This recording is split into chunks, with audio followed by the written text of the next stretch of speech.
രണ്ടാം ലോക മഹായുദ്ധത്തിൻ്റെ അവസാനത്തിൽ നഗരത്തിൻ്റെ ഭൂരിഭാഗവും നിലംപരിശാക്കിയ അണുബോംബ് സ്ഫോടനത്തിൽ നശിപ്പിക്കപ്പെട്ട് കൃത്യം 80 വർഷങ്ങൾക്ക് ശേഷം ജപ്പാനിലെ നാഗസാക്കിയിലെ ഉറഗാമി കത്തീഡ്രൽ മണിഗോപുരത്തിലെ മണി മാറ്റി സ്ഥാപിക്കുന്നു. ഇത് മാറ്റി സ്ഥാപിക്കുന്നതിനുള്ള ധനസഹായം അന്താരാഷ്ട്ര തലത്തിലായിരുന്നു നടന്നത്. 60 ദാതാക്കളിൽ നിന്നും $1,25,000 ഇതിനായി സമാഹരിച്ചത്. രണ്ടാം ലോക മഹായുദ്ധത്തിൻ്റെ അവസാനത്തിൽ US അണുബോംബിങ്ങിൽ വൻതോതിൽ നശിപ്പിക്കപ്പെട്ട 2 ജാപ്പനീസ് നഗരങ്ങളിലൊന്നാണ് ഹിരോഷിമയ്ക്കൊപ്പം നാഗസാക്കിയും. 1945 ഓഗസ്റ്റ് 9 നഗരത്തിൽ US ബോംബിട്ടു.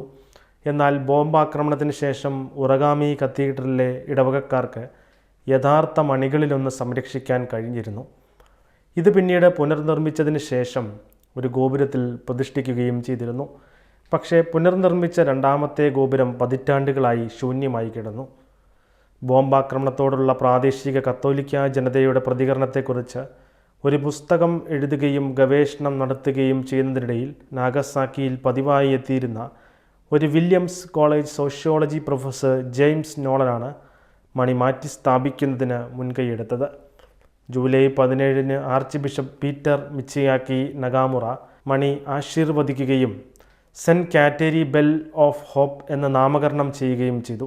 ആറ്റം ബോംബാക്രമണത്തിൽ ഇടവക തകർന്ന് 8 പതിറ്റാണ്ടുകൾക്ക് ശേഷം ഓഗസ്റ്റ് 9 മണി ഔദ്യോഗികമായി സ്ഥാപിക്കപ്പെടും.